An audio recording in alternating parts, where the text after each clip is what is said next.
आज बात करेंगे अक्का महादेवी के बारे में कि ये कौन है। एक औरत के रूप में अक्का महादेवी को क्या-क्या सहना पड़ा, कैसे वो अकेली होकर भी भक्ति के मार्ग पर अडिग रही और क्या महादेव उनके साथ थे, ये सब जानना ज़रूरी है ताकि हम समाज को समझा सके कि वो केवल संत नहीं थी बल्कि स्त्री चेतना और आध्यात्मिक स्वतंत्रता की प्रतीक। एक स्त्री के रूप में अक्का महादेवी को क्या-क्या सहना पड़ा। किशोरी अवस्था में ही विरोध शुरू हुआ। उन्होंने कम उम्र में ही भगवान शिव चंद्र मल्लिकार्जुन को पति मान लिया। उनके घर वालों ने इसे पागलपन माना और राजा कौशिक से विवाह करा दिया, जो कि सत्ता का लालची। पति ने शर्त रखी। राजा कौशिक ने कहा कि अगर अक्का अपने दूसरे पति यानी भगवान शिव को छोड़ दे तभी विवाह चल सकता है।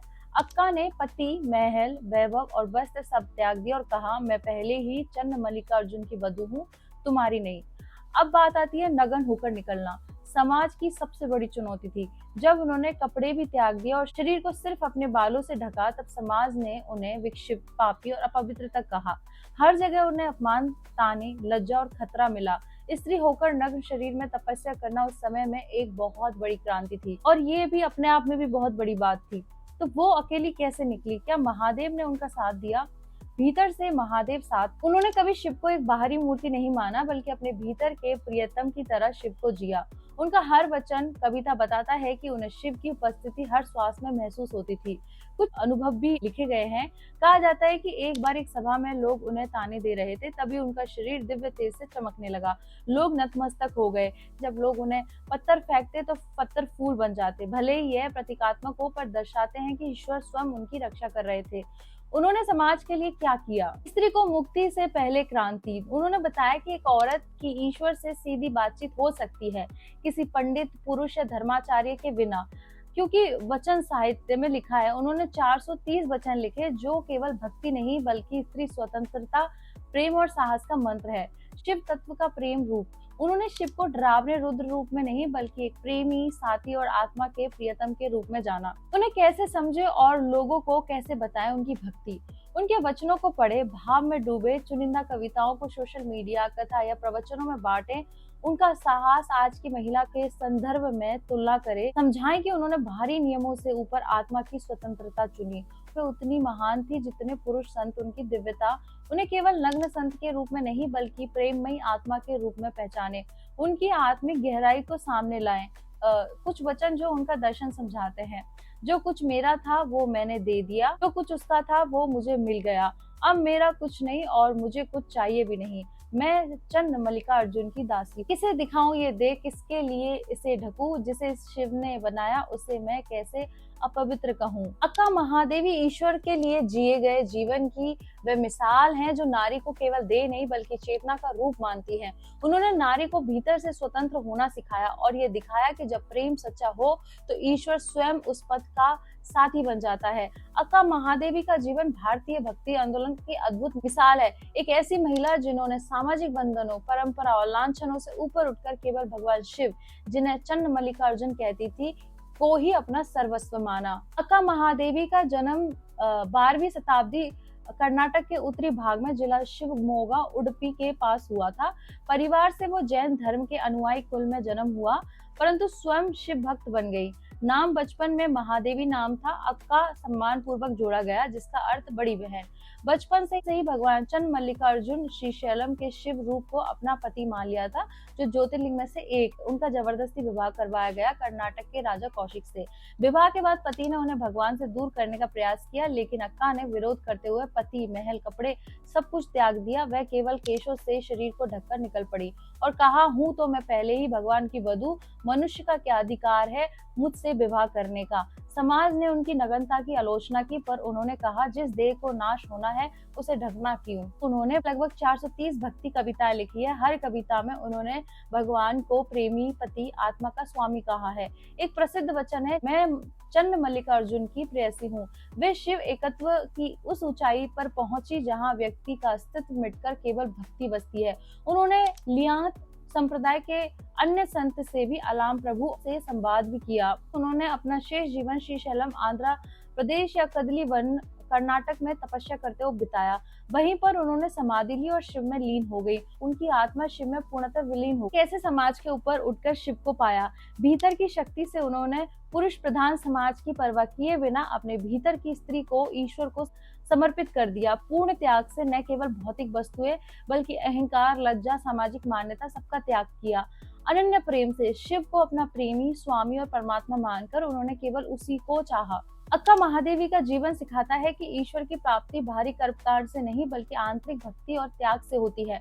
उन्होंने समाज के नियमों को चुनौती दी, स्त्री स्वतंत्रता की प्रतीक बनी और परम प्रेम की ऊंचाई तक। क्या अक्का महादेवी किसी देवी या शक्ति का अवतार थी? सीधे हाँ या ना में देना कठिन है, लेकिन उनके जीवन, वाणी और ऊर्जा को देखकर अनेक लोग उन्हें किसी दिव्य स्त्री शक्ति का अवतार मानते हैं। क्या अक्का महादेवी किसी देवी का अवतार थी? शास्त्रों में सीधे उल्लेख नहीं है।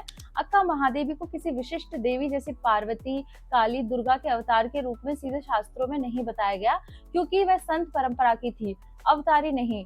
अनुभवजन्य सिद्ध साधिका थी, लेकिन जन मान्यता और भक्तों की दृष्टि से जीवन में देवी तत्व की झलक। त्याग, जिस प्रकार उन्होंने संसार, वस्त्र, प्रतिष्ठा सब कुछ त्याग दिया, वो माँ पार्वती के तप से मेल खाता है। शिव पत्नी भाव, उन्होंने खुद को शिव की पत्नी और प्रेयसी कहा। यह भाव केवल पार्वती या राधा जैसे चरित्रों में देखा जाता है। नग्नता और शक्ति, शरीर से मुक्त, लोक लज्जा से परे होकर विचरण करना, ये एक महाशक्ति या योगिनी का लक्षण माना जाता है। इसीलिए दक्षिण भारत में खासकर लिंगायत समाज कई साधक परंपराओं में उन्हें शक्ति का साक्षात रूप माना गया है। उनके भीतर शक्ति का कौन सा रूप प्रकट हुआ? महामाया, आदि शक्ति का रूप, जो माया के बंधनों से मुक्त होकर स्वयं शिव में लीन हो गई। अर्धनारेश्वर की प्रतीक, वो स्त्री होकर भी पूरी तरह स्वतंत्र, आत्मज्ञानी और शिवमयी थी। जैसे अर्धनारेश्वर में शिव और शक्ति एक हैं। तारा उपासिका जैसे योगिनी, उनका जीवन एक कवियत्री और योगिनी का था। जैसे 64 योगिनियों में से कोई एक महान तंत्र साधिका। क्या कोई दिव्य संकेत या चमत्कार उन्हें अवतार साबित करते हैं? कुछ मान्यता है जब लोग उनका अपमान करते थे तो उनका शरीर प्रकाशमय हो जाता था। पत्थर या गालियां उन्हें छू नहीं पाती थी, क्योंकि उनका चित्त ब्रह्म में स्थित था। उन्होंने कोई चमत्कार दिखाया नहीं, परंतु उनकी उपस्थिति ही चमत्कारी बन जाती। तत्व की दृष्टि से कौन से अवतार हैं? भक्ति और योग दर्शन से जो देह में रहकर भी अहंकार, लोभ, भय, लज्जा और द्वेष से मुक्त हो जाए, वही साक्षात अवतार है।